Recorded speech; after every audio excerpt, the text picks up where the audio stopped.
नमस्कार. कोकणी गौरीमध्ये मी गौरी तुमच्या सगळ्यांचं हार्दिक स्वागत करते. सगळ्यात आधी तुम्हा सगळ्यांना गुरुपौर्णिमेच्या हार्दिक शुभेच्छा.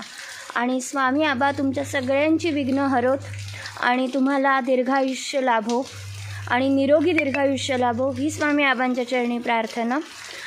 आणि आज गुरुपौर्णिमा आहे, पण घरी प्रसाद आणि काका नाहीत, त्यामुळे मोठी अशी काही पूजा केलेली नाही आहे. तर मी केलेली आज स्वामींची पूजा पण तुम्हाला दाखवणार आहे. त्याआधी झाडावरती गुलाबाची फुलं आलेत, तर आपण आता ती काढायला जाऊयात स्वामी आबांसाठी.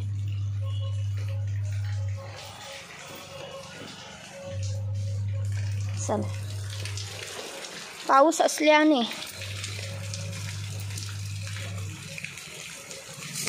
छत्री घेऊनच जावं लागतंय.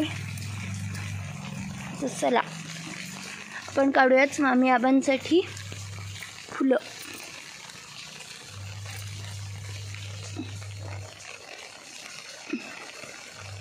हे बघा,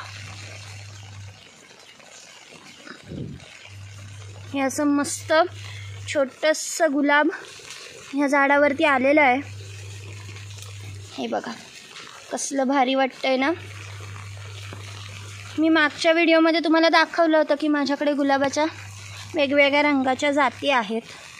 तर हे एक त्याच जातींपैकी गुलाब आहे आणि बाकीच्यांवरती आत्ता बारक्या बारक्या कळ्या आहेत.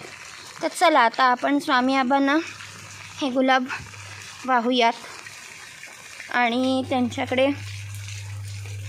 निरोगी आयुष्यासाठी आणि प्रत्येकाला व्यवस्थित असं मार्गदर्शन लाभण्यासाठी पूजा करूयात त्यांची.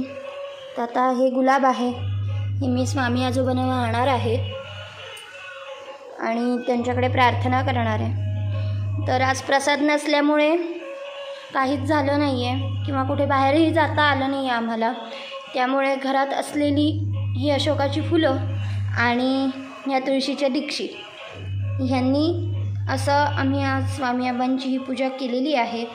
तर ही पूजा तुम्हाला कशी वाटली हे नक्की सांगा. आणि माझा नवीन लूक जो साडीमधला आहे तो तुम्हाला बघायचा असेल तर मला नक्की कमेंट करून सांगा. आणि हो, पुन्हा एकदा गुरुपौर्णिमेच्या हार्दिक शुभेच्छा. आणि आपल्या कोकणी गौरी या चॅनलला लाईक, शेअर, सबस्क्राईब करायला विसरू नका. श्री स्वामी समर्थ. स्वामी आबा तुमच्या सगळ्या इच्छा पूर्ण करो. बाय.